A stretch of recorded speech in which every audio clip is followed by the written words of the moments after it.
He waited, watched, and observed every movement from the shadows. For years, he was just a name in the ranks, a face in the crowd. A shadow among shadows, unnoticed by those in power. He positioned himself with the patience of a predator, knowing that time was his greatest ally.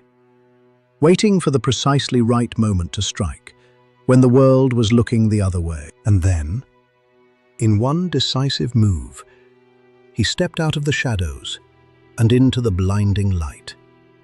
He took power. He seized the heart of the kingdom in a single stroke. The old order had fallen in a whisper. In a single heartbeat, he became king. The weight of the crown was now his to bear, but the throne was colder and harder than he ever imagined.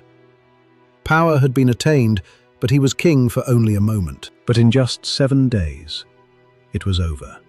A reign that barely had time to draw a full breath, gone before the first sun set on his week. 7 sunrises, 7 sunsets, and a lifetime of ambition vanished. This is the story of a rise so fast it collapsed before it even truly began. A tragedy written in the shifting dust of history, a lesson for all who seek the throne without foundation.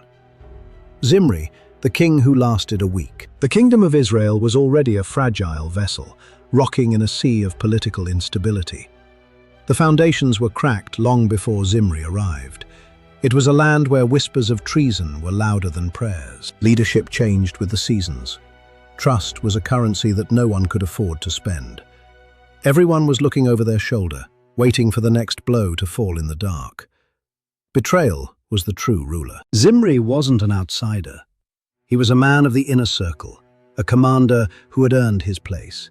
He had total access, and he used it to map every detail of the king's demise. He was the quietest man in the room and the most dangerous. As the commander of half the king's chariots, Zimri controlled a significant portion of the kingdom's might. He had the men, he had the equipment, and he had the king's absolute trust. A trust he would soon turn into a lethal weapon. The moment arrived in the house of Asa. The king, Elah, was vulnerable, lost in a haze of false security, drinking himself into a stupor. The shield was down, and the predator was finally ready to strike. Unaware of the serpent in the room, Elah felt no fear. And then, Zimri acted. Quickly, decisively, without a hint of hesitation. The deed was done before the king could even cry for help. Zimri's hands were already bloody. The transition was swift and bloody, and just like that, Zimri was king. The crown had a new head, but the head was uneasy from the start. The silence of the palace was deafening, as if the stones were judging the new ruler. But taking power was only the beginning. To keep it, Zimri had to be ruthless. He began to purge everyone who knew too much. He left no one alive from the house of Baasha. He thought that by destroying the lineage, he could destroy the legacy. When power is born in blood and instability, it must turn aggressive to survive. Fear became Zimri's only companion, and fear is a poor architect for a lasting kingdom. He was building a throne on a volcano, unaware of the heat rising beneath him. But something was missing. Support. The people watched in silence from their windows, but they did not follow the new king. They saw a ghost haunting a throne that was never truly his. He was a ruler of an empty empire. The army didn't trust him. Leadership without legitimacy cannot last. At Gibbethon, the army chose a different path. They chose Omri, and they marched toward the capital city of Tirzah. The drumbeat of war grew louder. They surrounded the walls, and the siege began. Zimri was trapped within his own palace, watching as his world grew smaller. The city fell. The gates were breached, and Zimri saw his power slipping away like water. Zimri saw the horizon darken with the dust of Omri's army.